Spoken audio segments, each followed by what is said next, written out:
And now, the show that bridges the gap between faith and business. Welcome to Bottom Line Faith.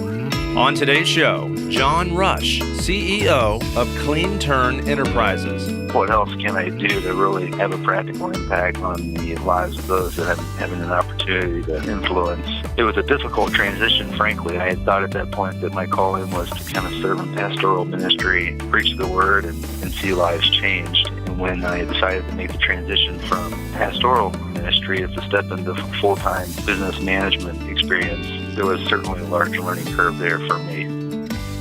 Well, folks, we are so blessed today to be on the telephone live with John Rush. And John is the CEO of CleanTurn Enterprises out of the great state of Ohio. And he's online with us from Columbus, Ohio. John Rush, hey, and welcome to Bottom Line Faith. How are you doing today? Doing awesome. Thank you so much for the opportunity to share today. Well, John, you and I had a chance a few weeks ago to get to know each other, obviously prior to doing this interview, and I'm just pumped to share with the audience your background. You've got a very interesting background. We're going to learn more about what you do as CEO here at CleanTurn Enterprises, but tell us a little bit about how you got here. Tell us a little bit about your background, and you've served our country well, so why don't you help our audience understand a little bit more about you? Yeah, thank you. I moved to Columbus from Chicago about 6 years ago with my wife and our 8 kids, and we kind of started on this journey together when I was in the Marine Corps, Deb and I, and just felt the call to move to an urban community and invest ourselves in an urban community, and that's what took us initially to Chicago. Spent about 17 years there. And when I first stepped into Chicago, plugged into a homeless shelter to volunteer as I was working on my undergrad at Moody in theology and ancient languages, and just really fell in love with the city, fell in love with the men that I had an opportunity to work with, and quickly realized that one of the biggest challenges that these men had that I had an opportunity to work with was finding employment, and that kind of planted the seed for me in terms of thinking about business and how business might be able to be leveraged to impact society in a positive way. And so kind of started there in Chicago, and just over time really focused on building small businesses that could come alongside and be a place of supportive employment for folks coming out of challenging backgrounds. We took that experience in Chicago and brought it here to Columbus. That's fascinating to me. So you're up in Chicago, you're studying at Moody Bible Institute, perhaps, I'm guessing, thinking you might be going into formal traditional ministry. Is that right? That's right. Yeah, actually, initially, I did my undergrad there and my first master's degree in urban studies while we were working on a church plant. So did the church plant experience for about 5 years. And so during that experience, it was there that the idea of, what else can I do to really have a practical impact on the lives of those that I'm having an opportunity to influence, and so it was a difficult transition, frankly. I mean, I had thought at that point that my calling was to kind of serve in pastoral ministry and preach the word and see lives changed. And when I decided to make the transition from pastoral ministry, from that perspective, I mean, in a sense, really what I've done every day is pastoral in nature. It's just in the context of business, if that makes sense. And so, but yeah, it was quite a unique time for Deb and I, and when we stepped out of the church planting experience to step into full-time business management experience, there was certainly a large learning curve there for me. We're going to be talking about that. That's what we love to talk about here at Bottom Line Faith, or some of those lessons learned and such. So, okay, so we're going to learn more about CleanTurn Enterprises in just a moment. But you're in Chicago, you're studying, and God begins to change the course and the direction of your life. How is it then that you ended up in Columbus, Ohio, and then we'll hear more about your work there? How did you end up in Columbus? Yeah, that's a great question. I was on the board of a microfinance organization in Chicago. The fellow that headed that up, his dad was serving on a nonprofit board here in Columbus called Crack House Ministries, which is a faith-based organization. It's an acronym: Christ resurrects after crack kills. And so I often would tell people, if you're volunteering at the crack house, make sure you're clear, where you're actually volunteering, so nobody's confused. You got to go to the right crack house. You don't want to get those directions screwed up, do you? And so he had reached out and said, "Hey, look, I've seen and heard about the things that you've been involved in Chicago, and would love for you to consider, coming here to Columbus and helping us get something up and running." And I only had two caveats. One, I did not want to be owned by a nonprofit. A couple of the business ventures in Chicago were owned by nonprofit organizations. That was a great experience. It had its own set of challenges, but we were able to work through those challenges and create really successful models. But it was a little bit more difficult to think about scale. And so that led to the second caveat: is I not only didn't want to be owned by a nonprofit, I also wanted to have the flexibility to kind of grow and scale at a rate that was manageable and only restricted by cash restraints. And so they said yes and yes, and we put together a small fund of just under $300,000 to start up our venture. We incorporated it as a for-profit, as I mentioned earlier, and the idea for the initial investors, there was 8 of us, was that the money that was being used was disposable income that could have otherwise been, or would have otherwise been, given away to a nonprofit and would have been a tax write-off. If the business failed, this was the biggest risk. The business failing, it would have been a business tax write-off. 2 different types of write-offs for sure, but if it works, it becomes a gift that gives in perpetuity. And so that was the approach, and that was kind of our goal, to create something that was self-sustaining. Fantastic. And so now help us understand what it is that you do at CleanTurn Enterprises. I know you've got more than one brand, more than one business that you're building there, but walk us gently through that model. Yeah, we have initially we launched with 6 business lines, which was kind of ridiculous given the amount of capital that we were launching with. We were really undercapitalized to launch with that many brands, or that many business lines. We only launched with one brand, and that was the CleanTurn overarching brand. But those 6 business lines, the goal was to figure out which of those business lines were going to meet the needs of providing entry-level employment opportunities for folks who've had some significant obstacles in their past, like incarceration, human trafficking, domestic violence, generational poverty, etc. And so after the first year, we cut 2 of those business lines, really focused on 4. And since that time, we've officially launched 2 of those business lines under separate brand names. One is CleanTurn Demolition Services. The other is She Has a Name Cleaning Services. All 6 business lines have been service-based, and so we haven't done anything product-based.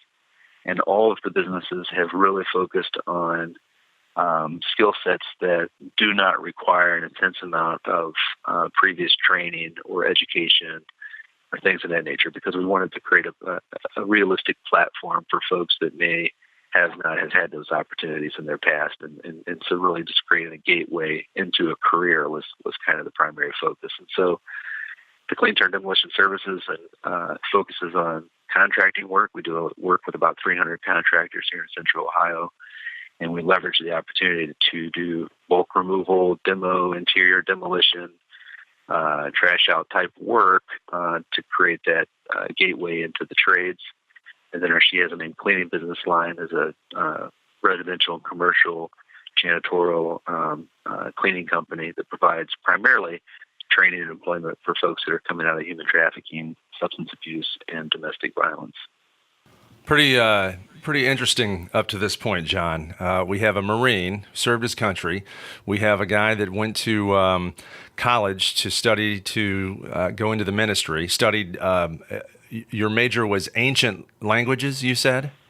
Right, yeah, I did. My background's kind of eclectic in terms of my education. My undergrad was ancient languages and theology, and my first master's was in urban studies. And then I had a chance to go back to school, went to Wheaton College and did 2 more master's degrees, one in theology and philosophy, and the other one religion and American life, which was more of a history degree. And then when we were launching one of the first companies in partnership with a nonprofit in Chicago, I started a nonprofit management program at North Park and quickly realized that it would be kind of neat to get an MBA. And so I applied to Kellogg at Northwestern, got accepted, and ended up working on my master's in nonprofit management at North Park while I was doing my MBA at Northwestern and launching a new company that was both a business and also had a social mission integrated into it. And so having all of that as an experience simultaneously was really remarkable. It's an experience that I'm very grateful for. Yeah, that's pretty typical. I mean, it's a same old story, you know. Want to be a minister, go into the Marines, get your MBA at Kellogg and Northwestern, become a CEO of your own company. I mean, it's the same old story. Yeah, these interviews get so blunt. That's our gift of sarcasm, John, that we're practicing there. And so now we find ourselves in Columbus, Ohio. We've launched this business, CleanTurn Enterprises. And you've got two companies under there. Primarily, we're focusing on CleanTurn Demolition, and she has a name, Cleaning Services. So we're up to speed now, right? We've got us launched and so forth. So now let's start learning what you've learned. So with this eclectic background that you've shared with us, this amazing educational background, now we're hitting the streets of real life business and leadership. At where the rubber meets the road. So let's talk about that. What would you say now, looking back? And by the way, our audience, primarily business owners, leaders, executives, they're in the game of leadership. They're in the hunt, if you will, building their businesses and organizations, just like you are, John. And so, what was one of the biggest, hardest lessons you learned in the early days? And if you had a chance to maybe go back, you'd say, "Hey, I would do that one differently." Could you give us an example of that? Yeah, I think early on, even pre-business days, in terms of just thinking of this from a faith standpoint, I had this very idealistic view of how Christ was working in the world, and just assumed that if the gospel was proclaimed and folks made a profession of faith, that all of life's challenges could be quickly remedied. And I realized early on that as folks are dealing with a boatload of prior life experiences that bring a lot of baggage, that it's not that simple. And so it's kind of ironic. I mean, in a sense, it's paradoxical because it is simple. I mean, to be told that if you have the faith of a child, then that's all you need, and that's simple, and that's true. And it's in that simplicity that I realized early on that there's a lot of complexity that's also involved. And so the discipleship process, the coaching, the mentoring, et cetera, that is to follow is a lot more nuanced and challenging than I imagined early on. Now, how that segues into the business world, for me early on, I also thought that if we could just find outlets of opportunity for folks and get them placed into employment, then that could kind of, begin to be the process of seeing complete resolution and movement towards, self-sufficiency. Putting both of those learning experiences together, the takeaway was, one, there had to be a very carefully crafted selection process for identifying who was in fact ready for employment. And then once individuals were identified, there needed to be ongoing coaching and mentoring tailored to that individual's background and needs. And so if I wanted to see business work and I wanted to, actually meet our customers' expectations, I couldn't just randomly go out and hire somebody out of a homeless shelter. There had to be some type of selection process. And then once folks were identified and brought onto the team, I had to create a culture where there was continual coaching, accountability, and mentoring so that I could see this individual, move forward in their career. And I think in the workforce development space, in the nonprofit world, in the faith and non-faith-based context of working with folks coming out of challenging backgrounds, a lot of emphasis is placed on getting a job. If you get a job and just kind of, tighten up your boots and work hard, everything's going to be hunky-dory and fine. But it's not just about getting a job. It's not just about getting placed into a place of employment. It's really about creating an environment where individuals can come and move forward in a career. And that's where I've really focused the last 15 years. Well, what I find really amazing and powerful, John, about what you just shared, and I'm taking notes as I'm listening, is you were contextualizing that answer in what you've learned about building this business and working with these individuals with challenged backgrounds, difficult circumstances from which they've come. But you actually just laid out the model or a model for an incredible, healthy company or organization of any kind. And here's what I heard.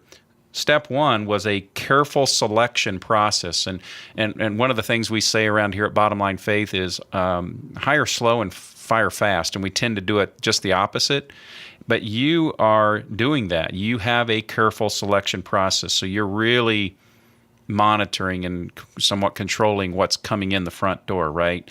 And then step two, you were talking about that, providing that environment of ongoing coaching, and which helps you create the culture of accountability and mentoring. And I can suspect that any business leader that would use that as a model should expect some pretty decent results. Would you agree with that? I do. Yes, definitely. Yeah, and I think, and it's important because take as one example, a person that's coming out of a lifestyle of addiction to heroin. The broader cultural emphasis is, how do we expunge the person's record, seal it so that it's unknown, so they can easily get placed into a job from an organization that's receiving taxpayer dollars to help people get placed into the jobs.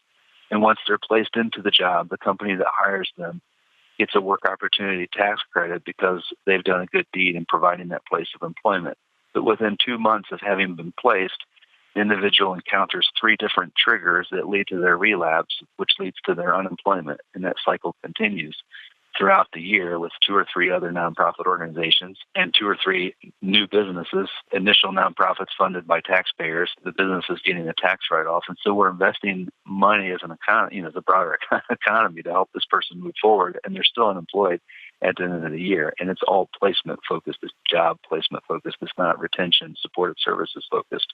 If we educate businesses and businesses take the initiative to be educated on how do we identify the triggers that might exist in my workplace so that I might be able to be a better coach and mentor and create a healthy culture for a recovering addict, the odds of that person sticking around a lot longer increase. John, the selection process tells me that there's a lot more people that need help and need jobs than there are jobs out there. So what is that selection process? Who are you looking for? Who's the perfect person with what background that can take advantage of what CleanTurn Enterprises does? Yeah, a big focus of ours is screening folks for coachability. And so, and that's probably the biggest prerequisite is we really don't care about your background except for the fact that we care about it insofar as we want to coach you on the greener pastures. And so we don't care because we want to push you out. We care because we want to know how to be a good friend and a good mentor and a good coach.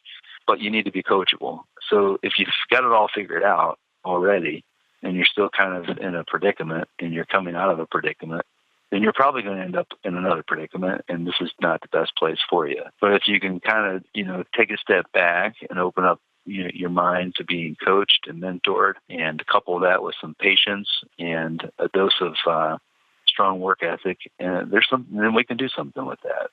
And so now there's some obvious things that are kind of out there on the forefront, and it's things like, can you pass a drug test now? And so we've had folks that come to our open group interviews as if they're swimming out of a 40 ounce, and an individual that's kind of in that predicament is not ready for employment. So we'll refer that individual to appropriate resources in the community where they can go through detox, get the appropriate counseling and support that they need. And then once they're clean and sober, they can come back, reapply, pass the drug test, and then once they're in the door, they're going to continue to get random drops to hold them accountable.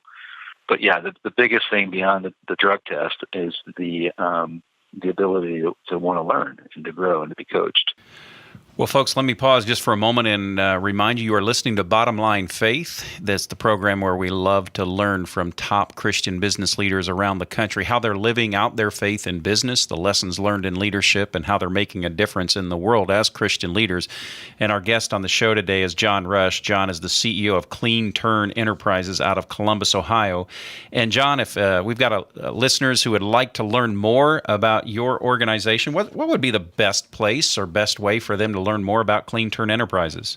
The best place would be our website, CleanTurn, cleanturn.org. Of course, folks can look us up on Facebook as well, but cleanturn.org is definitely the place to go. That's fantastic. Well, Adam, we've talked about this a lot here at Bottom Line Faith. A big portion of our audience, they're business owners, they're executives who are in leadership positions, making decisions, leading companies, leading departments. That's a big part of our audience here. And so, John, what I would be curious is, and I talk to Christ followers who are business owners and leaders every day, and oftentimes they're interested in hiring individuals like that you serve with these challenging backgrounds, be ex-offenders, whatever the case may be.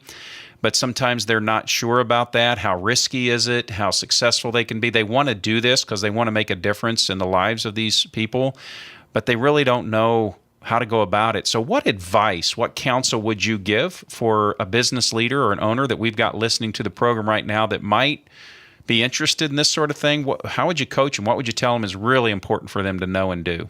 First, I would affirm the heart and the desire. I mean, that's huge. That's a huge first step, is having the heart and the desire and the willingness to want to be able to be a support for folks that are coming out of challenging backgrounds. And so that's great. Second, as folks have done in their businesses already, let's put a little bit of the head into the action and think carefully about what that really means.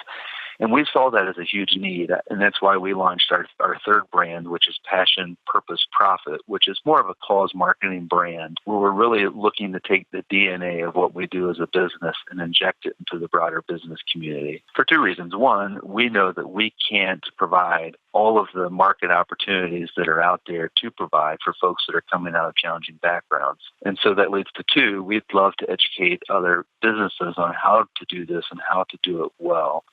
And so we have an annual event, our third annual Passion, Purpose, Profit conference coming up September 22nd, where the main objective is to educate HR directors, managers, CEOs, decision makers in companies on how to create the right culture for folks that are coming out of incarceration, human trafficking, substance abuse, and other backgrounds. How do you select? And once you select, how do you create the right training and culture for folks to be able to move forward?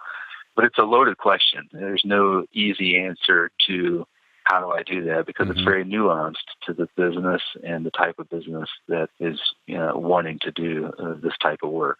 So what I'm hearing is you actually learned enough about this that you're now in the process of helping train other business leaders to do that. That's fantastic. And frankly, it's very needed, because I get this question a lot. So They could learn more about that at your website, the conference. Could they learn about that?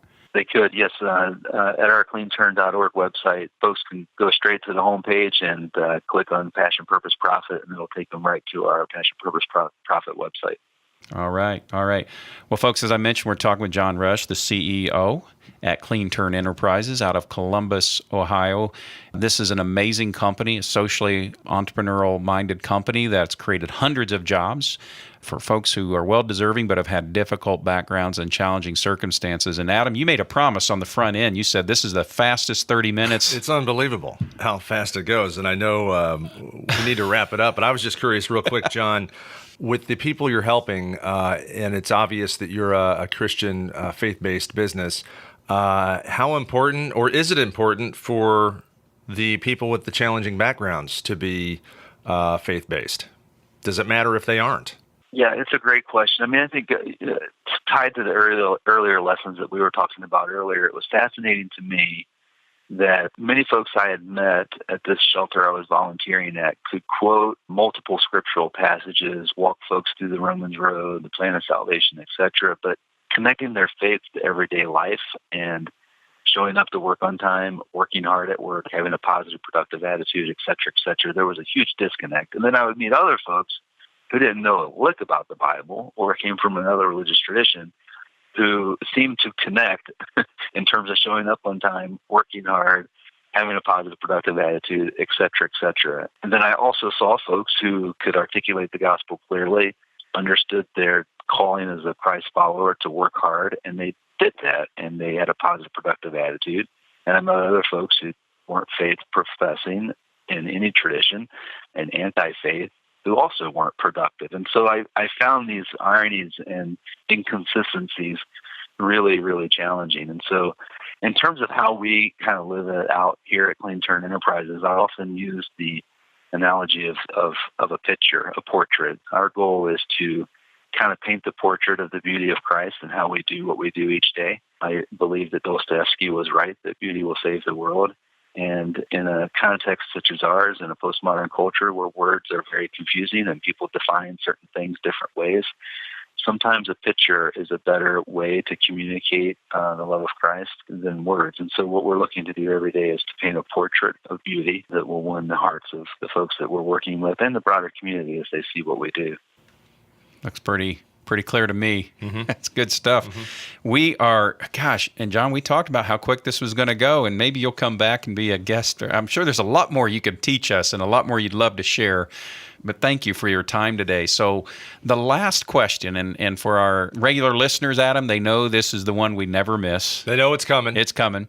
If you're a first-time listener here at Bottom Line Faith, this is what we call our 423 question, and this is based out of Proverbs 4:23, where Solomon writes, "Above all else, guard your heart, for it determines the course of your life."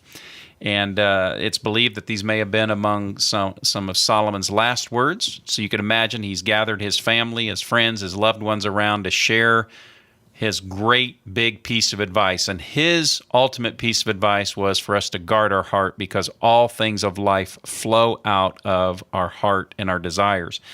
So, John, that's the scenario I would pose to you, the Proverbs 4:23 question. You've got a chance to gather your family and friends and loved ones. You're at the end of your time this side of eternity, and you have a chance to pass along your one piece of advice.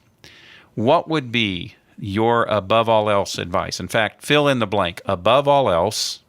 Yeah, above all else, I think, love God and do as you please. And that love that you have for God, allow it to be rooted in His love for you, and constantly pursue each day a greater realization of what it means to be loved by Him. And from the overflow of that, love Him and really just do as you please. I remember a high school teacher, my church history teacher in high school, came in and wrote in big, bold, white letters on the marker board in high school, 10th grade, "Love God and do as you please." And I was like, wow, that's kind of crazy.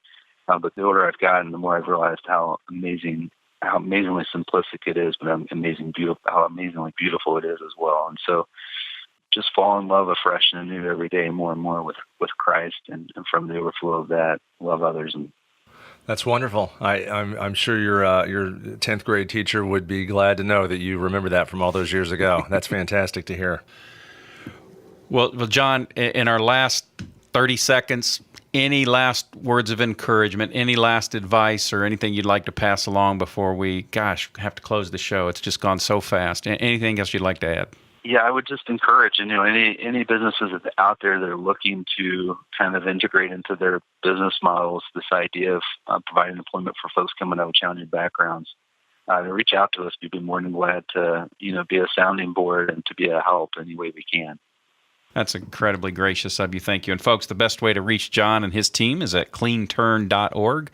That's CleanTurn.org. Well, Adam, hard to believe we're putting another episode of Bottom Line Faith in the books, so to speak. It's wow. And it was great to talk with John. I want to thank you, John, for your service to this country as a U.S. Marine, and with what you're doing today with CleanTurn Enterprises. It's pretty fantastic to hear everything you're involved with and how it's making this country a better place. Again, the website is CleanTurn.org. Our guest has been John Rush, the CEO of CleanTurn Enterprises. Please head to that website.